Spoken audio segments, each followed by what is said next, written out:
O Salmo 37, que acho que umas 3 semanas atrás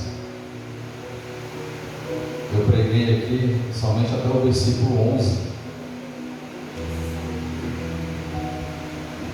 Então hoje eu quero dar continuidade ao Salmo 37. Hoje é culto da família. E eu irei continuar a falar desse Salmo 37 e relembrar o que eu falei no início, 3 semanas atrás, do versículo 1 até o versículo 11. Nós falamos muito sobre que devemos confiar no Senhor. Confiar no Senhor e fazer o bem. Porque se nós olharmos, ele fala muito bem aqui no versículo 3: confia no Senhor e faz o bem.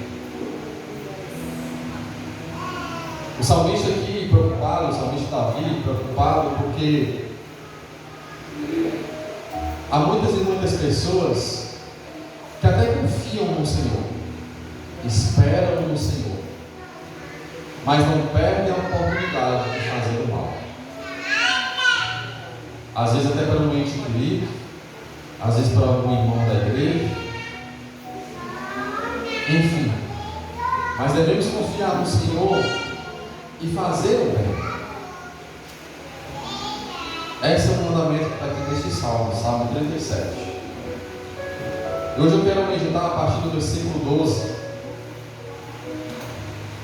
Que no versículo 12 diz o seguinte: o ímpio maquina contra o justo e contra ele range os dentes. Quem de nós não nos sentimos às vezes perseguidos por algumas pessoas? Quem de nós não sofremos, às vezes até por alguém da família, e na maioria das vezes é por alguém da família mesmo? Até aquele dito popular, né, que quem tem família como aquela não precisa de inimigo. Tem pessoas que às vezes falam isso. Uma família dessa como a minha, eu não preciso ter inimigo. Parece que já dorme com o inimigo do lado. Parece que vive na mesma jaula com outros leões.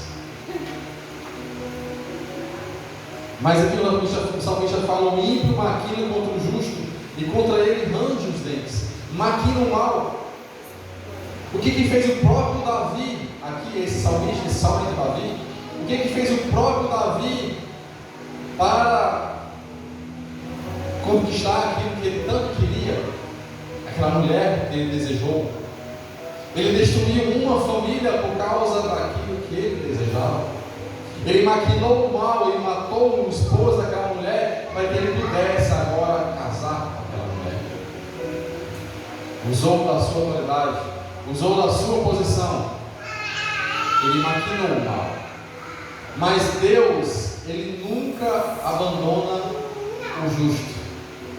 E ele condena aquele que maquina o mal. O que ele mesmo fez com o próprio Davi nesse salmo?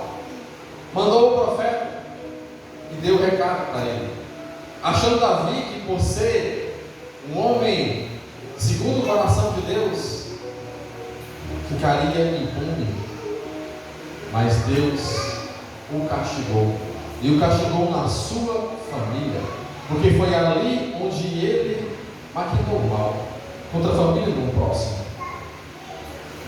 Então o Criador, ele, no versículo 13, o Senhor se rirá dele, pois vê que vem chegando o seu dia. Então ele fala: o Senhor se rirá dele. Dele quem? Do ímpio, que maquina o mal, daquela pessoa que acorda já tramando fazer algo de errado, tramando fazer um mal com alguém, que já vive com esse propósito. E você que é vítima desse mal, lembre-se que Deus, ele contempla a minha e a sua luta. Ele contempla o mal que as pessoas têm feito para conosco. Ele não deixa isso passar desapercebido diante dele. Porque ele fala: o Senhor se rirá dele, pois vê que vem chegado o seu dia, o dia em que Ele colocará o ímpio que maquina o mal no seu devido lugar, o castigo que virá sobre ele e chegará sobre a vida. Que nós olhamos e parece que tudo aquilo passará impune, tudo aquilo passará desapercebido, e às vezes até desejamos fazer justiça com as próprias mãos. Mas Deus é o Deus de justiça, é o Deus de amor, o Deus que nos ama sim, mas Ele castiga aquele que maquina o mal. E no versículo 14: os ímpios puxaram a espada e empesaram o arco, para derribarem o pobre e necessitado, e para matarem os de reto de caminho. Olha o que são os perversos. Você valideu? Já se encontrou com uma pessoa que é perversa? Aquela pessoa que faz o mal e ainda se alegra com aquele mal? É só assistir a série que a Bárbara está assistindo. Você vê pessoas que vivem e têm prazer no mal que faz para os outros. E tem pessoas que se vangloriam quando conseguem cometer aquele mal para com os outros. E assim é a vida do perverso, com suas armas preparadas e apontadas para os justos. O Salmo 7, versículo 12,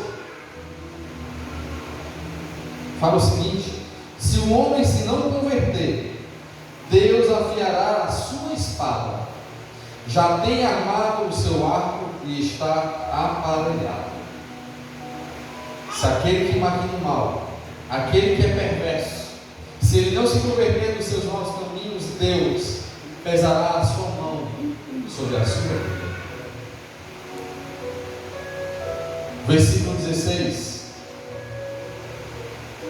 vale mais o pouco que tem o justo do que as riquezas de muitos ímpios.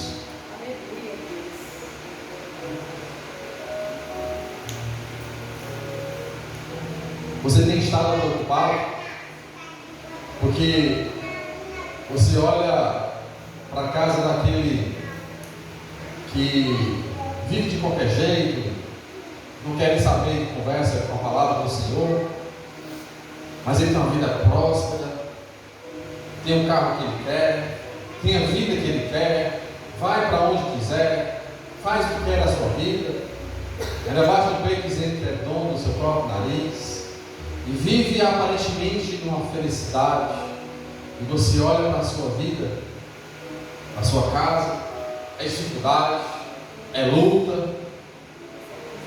Às vezes você olha para a sua despensa e só vê as francesinhas caminhando, olha para a geladeira, você fala igual um pouco, e é dando glória a Deus. Mas como dar glória a Deus, né, com dificuldade dessa?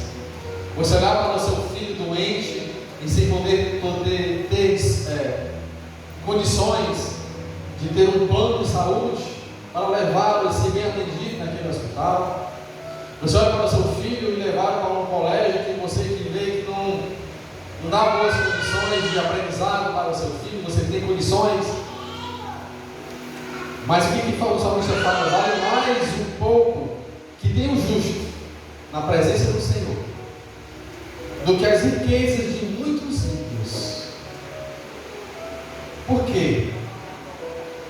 O que nos espera? A nossa vida e esperança não está aqui nesta terra.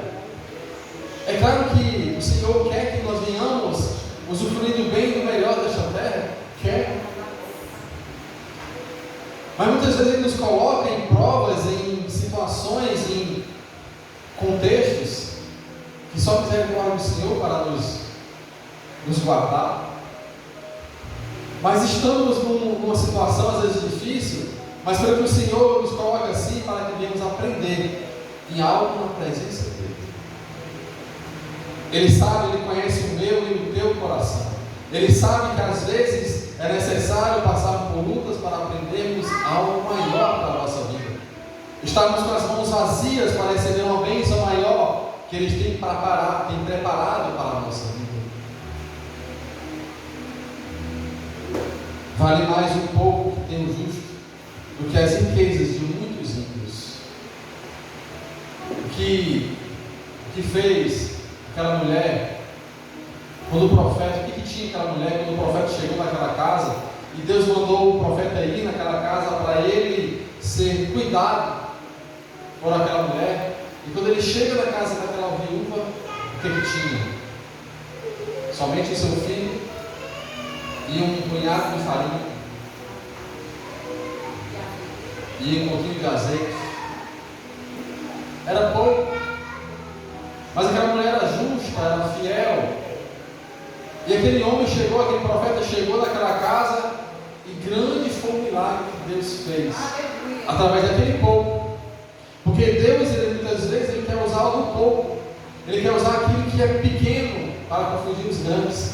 Ele quer usar aquilo que é pouco para confundir aqueles que acham que tem muito.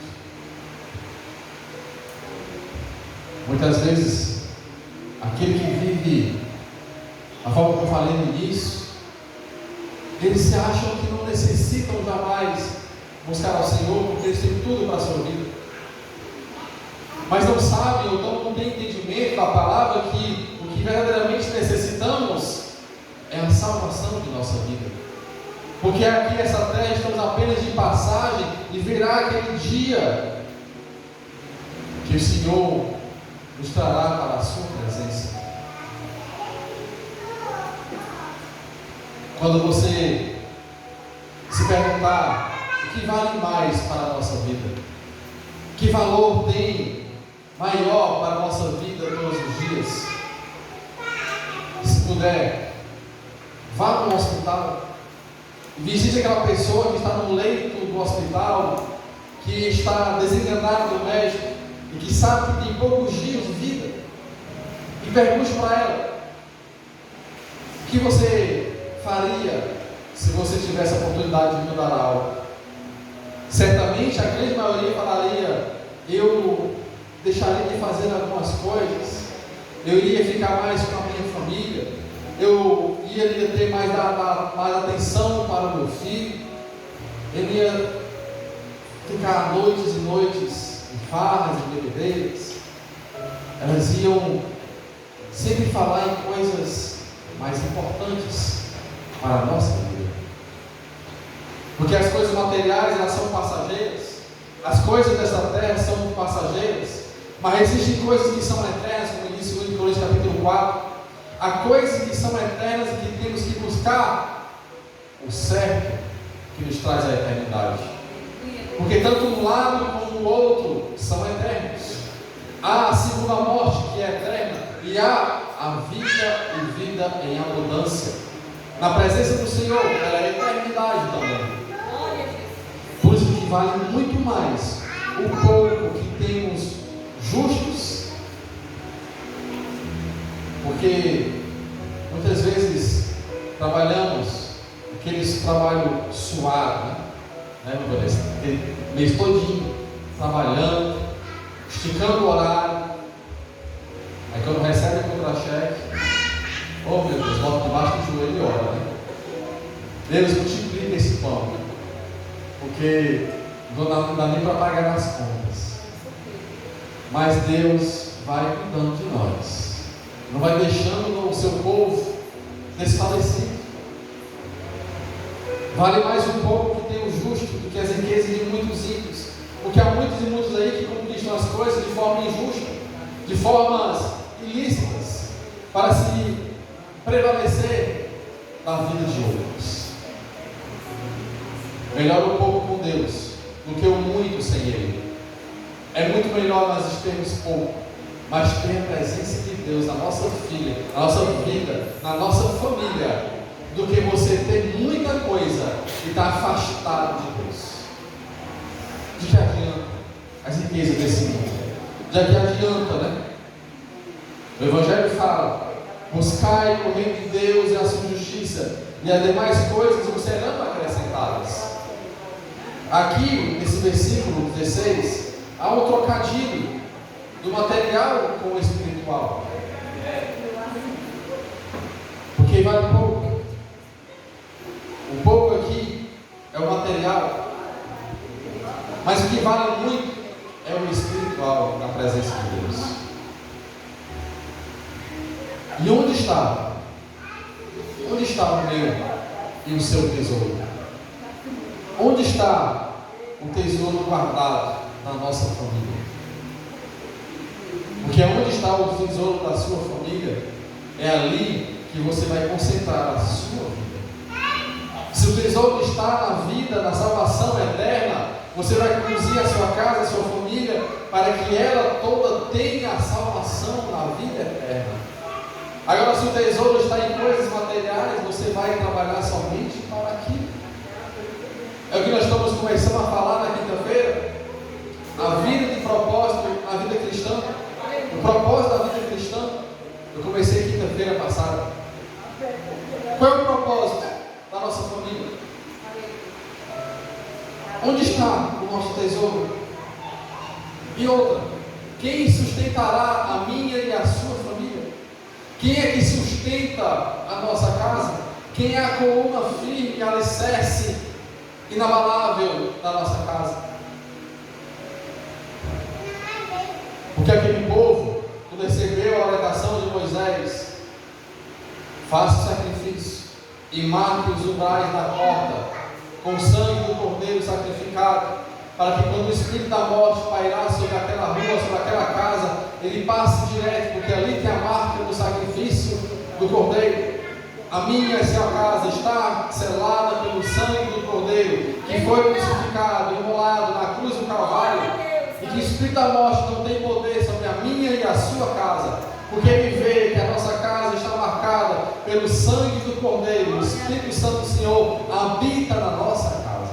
Aleluia, Jesus. É Ele que sustenta, é Ele que é o nosso tesouro, é a vida eterna que Deus prometeu. Versículo 17: pois os braços dos ímpios se quebrarão, mas o Senhor sustém os justos. O que simboliza os braços? Inclusive os meus hoje estão acabados. Desde ontem, 7 horas da manhã, que eu trabalho aqui e lá em casa. Parei hoje, 3 horas da tarde. Os braços significam força. Porque é que os braços que nós colocamos força para levantar um peso, para pegar alguma coisa, puxar alguma coisa, né, para furar uma parede, como eu fiz hoje. Estou com as mãos doídas por causa disso. Mas os braços significa força, poder. E o que Deus fala aqui através desse salmo? Pois os braços dos ímpios se quebrarão. A força daqueles que maquinam o mal serão quebrados. Os braços deles serão dilacerados. Eles não terão mais forças para combater contra você e contra a minha família. Eles não terão mais poder para atrapalhar, para trazer mal sobre a nossa casa, pois Deus cuidará de tratar da força deles. Há inimigos que nós não conseguimos trabalhar e combater com nossos próprios braços. Há inimigos que nós não conseguimos combater com nossas próprias forças físicas. Mas há lutas e inimigos que só há uma forma de você combater, que é com o joelho no chão, orando para que o general de guerra combata aquele que nós não podemos combater. E na terça-feira estaremos aqui, de joelhos no chão, para que Deus venha combater aquele que precisa ter os braços quebrados, para que a nossa família tenha paz espiritual, para que a nossa casa reine o Espírito Santo do Senhor, e o inimigo de nossa vida não possa adentrar em nossa casa. É com o joelho no chão que a família se permanece de pé. É com o joelho no chão que uma nação continua de pé. É com o joelho no chão que a nossa vida é guardada pelo Espírito Santo do Senhor. Eu não sei se eu contei aqui na terça-feira, algumas terça-feiras atrás, mas olha o poder da oração de um crente. Quanto mais de uma igreja unida num só propósito. Na igreja que eu me congregava lá na Barra do Ceará, por trás, no fundo da igreja, era um terreno de macumba. Isso já estava incomodando o trabalho da igreja nos cultos, principalmente no domingo, porque a zoada chegava até a igreja. Então o pastor colocou o propósito de oração no domingo de manhã, para nós orarmos 7 semanas, para que aquele trabalho atrás fosse acabado. Meus irmãos e irmãs, não chegou nem na 5ª semana, aquela casa houve uma confusão lá dentro, aquela família teve uma confusão, e eles se separaram. A casa foi deixada, foi desocupada, e aí ficou agora o trabalho da igreja sem tranquilamente ser conduzido.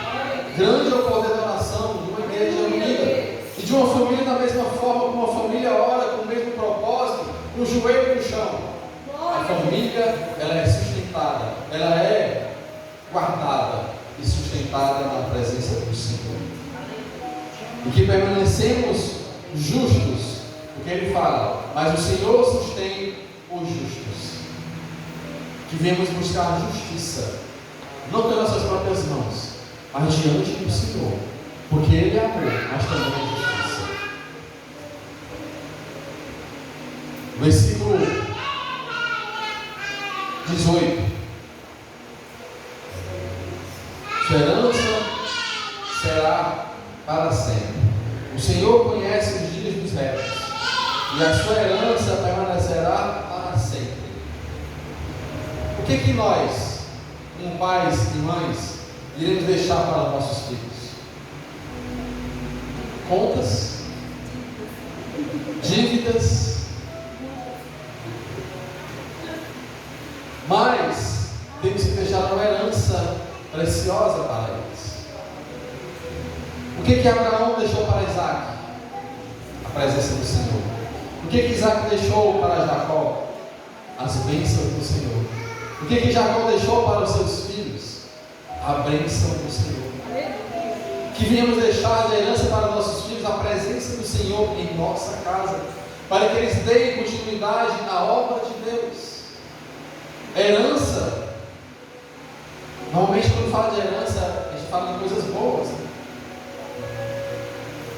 Não é uma herança ruim, mas a herança que o Senhor nos promete aqui, o Senhor conhece os dias dos retos, e a sua herança permanecerá para sempre.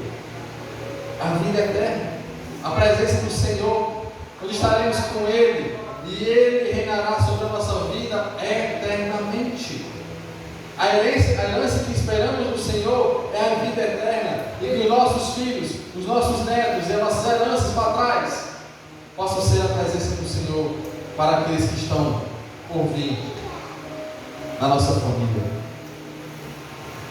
E quem recebe a herança? Quem vai receber essa herança que o Senhor está prometendo aqui? Os retos, os justos, que caminham nos caminhos do Senhor, que seguem a sua palavra, não importa as circunstâncias e o contexto. Herdaremos uma terra. E que terra é essa? Josué 14, 9.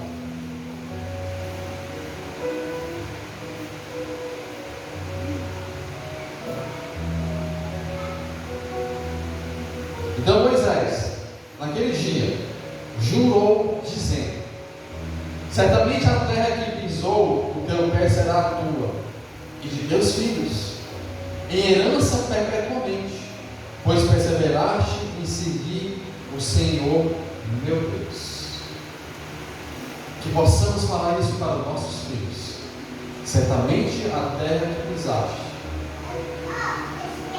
será tua, a herança perpetuamente, pois perseveraste em seguir o Senhor meu Deus. Que nossos filhos possam falar: eu quero adorar o Deus que meu pai adorava, eu quero servir ao Deus que minha mãe adorava, eu quero servir ao Senhor porque a minha mãe e meu pai também serviam a Ele em espírito e em verdade, porque Ele me ensinou que teremos uma herança, que é a terra prometida. Essa não é a herança que podemos deixar para os nossos filhos, e que eles aprendam a também deixar isso para os seus filhos. Versículo 19, 20 quer dizer: mas os ímpios perecerão, e os inimigos do Senhor serão como a gordura dos cordeiros, desaparecerão e em fumaça se desfarão. Isso é o resultado da perversidade. Isso é o resultado daquele que maquina o mal.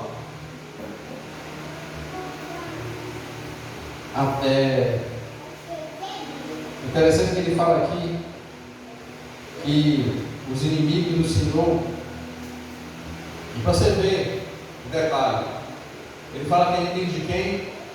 Inimigos do Senhor. Porque se eu e você somos povo de Deus, somos filhos de Deus, somos servos do Altíssimo, aquele que é nosso inimigo é inimigo do Senhor. Por isso que quando você maquina o mal contra alguém, cuidado. Porque se aquele alguém serve ao Senhor em espírito e verdade, você não está apenas sendo inimigo dele, mas está sendo inimigo de Deus. Os inimigos do Senhor serão como a gordura dos cordeiros. O que acontece com a gordura do cordeiro? Quando ela é colocada no fogo, ela rapidamente se dissolve. Ela é passageira. Desaparecerão e em fumaça se desfarão. Quando nós fazemos o fogo, que começa aí aquela fumaça, a gente vê aquela fumaça, mas rapidamente ela some, no vento. Assim serão os inimigos da nossa vida. Eles sumirão, porque Deus cuidará da vida deles. Ou eles serão transformados e tornarão nossos amigos e servos do Altíssimo, como nós, ou eles serão cuidados pelo nosso Senhor.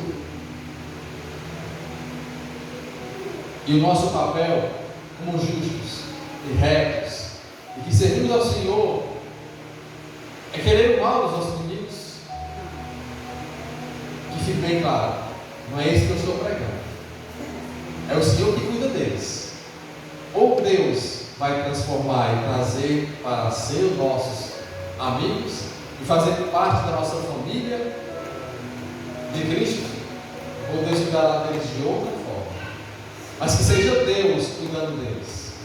E que nós temos que colocar o nosso joelho no chão e orar por eles, para que Deus venha fazer o que tem que ser feito.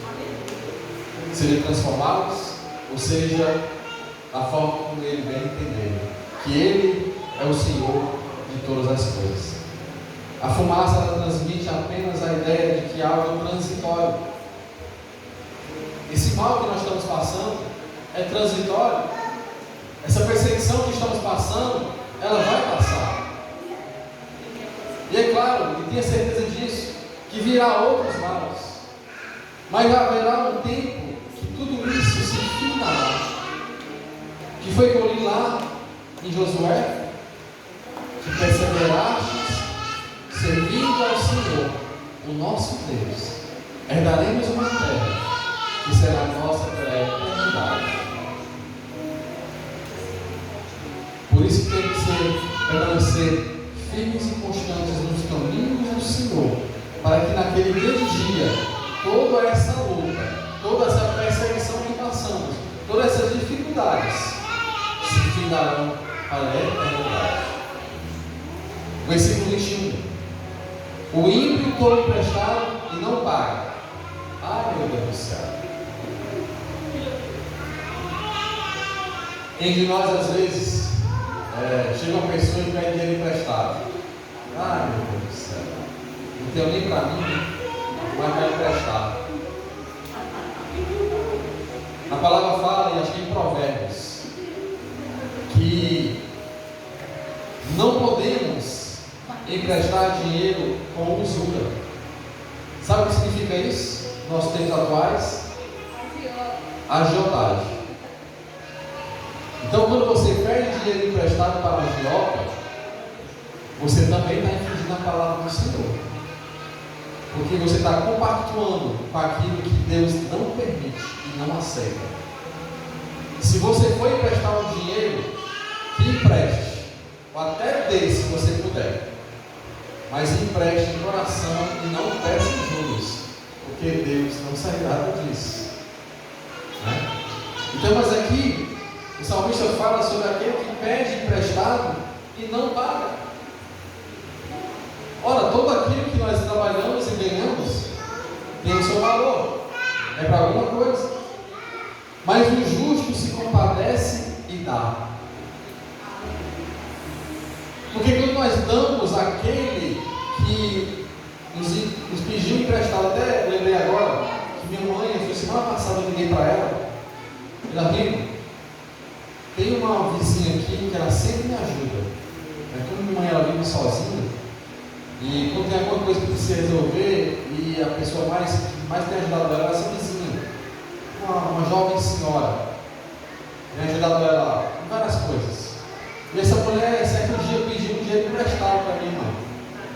E nesse dia que eu liguei para minha mãe, já fazia uma semana do tempo que a mulher falou que ia pagar e não tinha pago. Minha mãe, ela, uma pessoa muito esquentada, ela estava indignada com a mulher.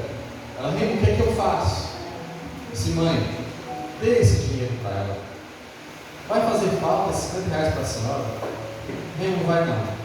Agora vai fazer falta o que ela faz pela senhora? Vai. Pois então dê esse dinheiro para ela. Porque ela vai perceber que, meu Deus, eu pedi dinheiro para Maria e não devolvi. E ela não me cobrou mais. O que isso causa uma pessoa que às vezes quer fazer o mal? Ela fica constrangida. É claro que tem exceções daquelas pessoas que não estão nem aí. Mas quando você faz isso e você dá, é igual quando você dá o perdão. O que é o perdão? É liberdade. Principalmente daquele que libera o perdão. Porque quando você libera o perdão, você está livre daquela causa. Você não vai ficar mais preso naquele negócio. E às vezes por falta de um perdão, você não sobe naquele grande dia. Porque você está aprisionado. Mas quando você libera o perdão e dá o perdão, você está livre. E isso também será como brasa sobre a pessoa que recebeu o perdão. Ela ficará constrangida. E certamente poderá ela ser transformada somente com esse perdão que você liberou. Somente com esse dar. Você pode salvar aquela vida e ela se voltar para Cristo e converter-se ao Senhor Jesus Cristo. Então libere.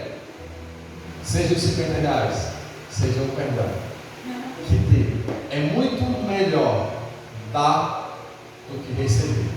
Porque quando você dá, é porque Deus tem te preparado e tem te sustentado para te dar condições de poder dar. Porque quando você dá um alimento, é porque Deus tem te dado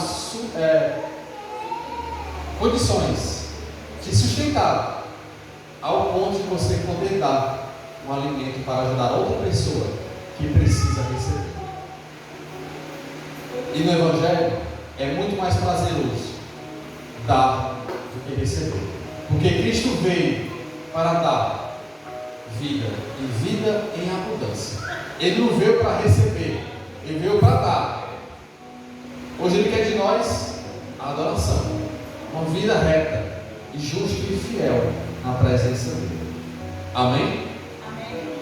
Em outra oportunidade eu continuo. Amém? Fiquemos de pé em nome de Jesus.